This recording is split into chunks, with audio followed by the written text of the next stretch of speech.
welcome to #Goals the Show. I am your host, Michelle Moses, and with me here is Rochel Klein, but I call you Rochie.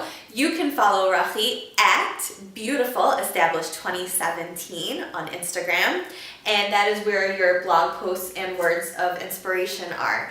Rochie is an occupational therapist specializing in mental and physical health, and Rochie's heart knows no bounds as she is constantly taking on new projects to find ways to help people. It's amazing. You're nonstop go, and you're always looking to help others, which is really incredible, and it's why she's here to talk about it. I created something called a mental health transitional specialist, which is basically helping people transition and supporting people either with addictions, eating disorders, anxiety, depression, who are in treatment centers or different levels of care, helping them supportively transition out of the care so that to minimize a relapse, essentially. Wow. And then I'm a yoga therapist, Right. yoga instructor. I specialize in healing body image based on research, and that is, I'm so passionate about. I'm passionate about all of it. It's really fun. Yeah. And then I'm also training to become a somatic experiencing practitioner, which is a trauma modality, a trauma treatment, basically, to become like a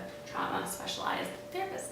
So what ties everything together? In September, I did a couple fundraisers for a charity organization, and that's when I launched this fusion called Beautiful by Rochel. Right. And I fused it all together, and it's basically my private practice. That's amazing. Wow, so you get to do all these things that you enjoy, and not only do you enjoy it, but you're helping other people through the things that you're interested in and enjoy. And what kind of people come to your class? Like women, men, teenagers, adults, who's coming to you? So people that come to me in private practice are usually young women. Mm-hmm. People either with disordered eating disorders, or just body image struggles. Right. Or people who are interested in just learning some yoga. I also go and I do workshops at like treatment centers, so that's also a mix. Right. Of people. And where did you see the connection between body image and yoga? What is it about yoga that leads us there? Yoga is like it's a mindfulness like a mindful movement meditation practice. Right. You use your breath work. It's like really, it helps. There's research that talks about how it helps with anxiety, depression in general, but also specifically with body image. When someone is struggling with body image, Mm-hmm. is it that they're not accepting the way their body is? Is it that they don't find themselves beautiful? Can it be a combination of that? It can be really anything. So and it goes for men and women. It could be just like, I feel fat, I need to lose weight, or like this dress looks terrible on me if I lose some, or like, I don't like the way my nose looks, or my eye, or like I need to get like plastic surgery, let's say. There are lots of different struggles that come along with it, but it manifests in a bunch of different ways. Right. So how does one know if it's just a regular moment of, oh, I don't feel pretty today, versus there's an actual issue that needs to be resolved? When it becomes like more of an issue is when it becomes more obsessive and it happens more frequently. So it depends on frequency and obsessiveness and compulsiveness, and if it creates some kind of behavior. Let's say you start dieting because of it. What are the early signs of a clinical eating disorder? Well, restricting calories or overeating, but hiding food, like eating it in private because you're ashamed, embarrassed. It can be just like an obsessiveness of food. Like with anorexia, for example, some people become extremely obsessed with baking and cooking, and they won't taste a little bit of it, and it's like almost living vicariously through somebody else. Yeah. They watch somebody else eat it. They like feed people, almost like a Jewish mother. Like, I was gonna say, this is sounding like me, but I eat fine. Yeah, but you eat it, but it's Right. it's like in the kitchen baking nonstop, and then like giving it to someone and getting the satisfaction from somebody else because the person's starving. It can be like a symptom, Right. but it also can, like somebody can have anorexia and not have that symptom. So you can't tell by looking at somebody if somebody has an eating disorder, if they're like their size. It's like somebody can be even obese and be anorexic.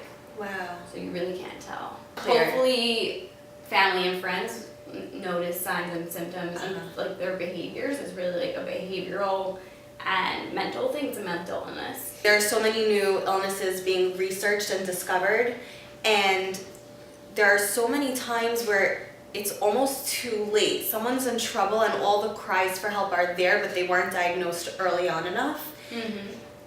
And to me, that seems like the most unfortunate part, because they could have been helped sooner if they had only had that help, if they were more aware of the symptoms, or if their doctor was more aware, if their family was more aware. And I mean, that's part of why I want you here, is to help spread awareness and let people know to seek medical help if they need it. We're coming full circle here where we're talking about awareness, aware of your body, yoga. So let's get back to yoga now. You've also developed your own breathing exercises, right? So the breathing exercise actually is part of yoga. It's called pranayama. That's the Sanskrit for it. Right. And there's a lot of breathing techniques that help with different things: anxiety, depression, anger, calming, centering. So are there any sort of breathing techniques you want to share with us watching? Sure. It's basically you make like a hang loose sign. So what you do is you take your thumb and you block off your right nostril. You inhale through your left nostril. And then you close your left nostril with your pinky. Exhale through your right nostril. It's recommended to do it for like at least 8 times. And the benefits of that is it's calming. It has a really calming effect, and also like a centering, grounded, kind of focused effect. What I want to like let everyone know is that you guys, like each person on this planet is special and unique and beautiful, hence the name beautiful, in their own way. Like everybody's really just a beautiful human being.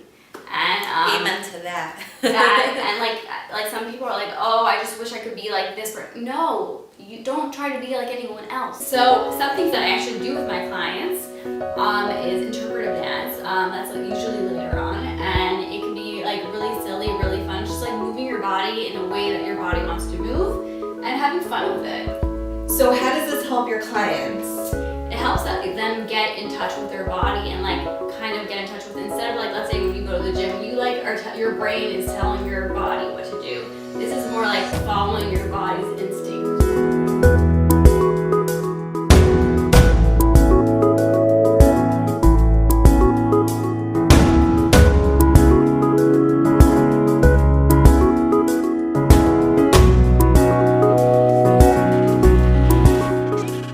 If you agree that Rochie is #goals, then please like this video and subscribe for more #goals the show. Thank you so much for watching, you guys.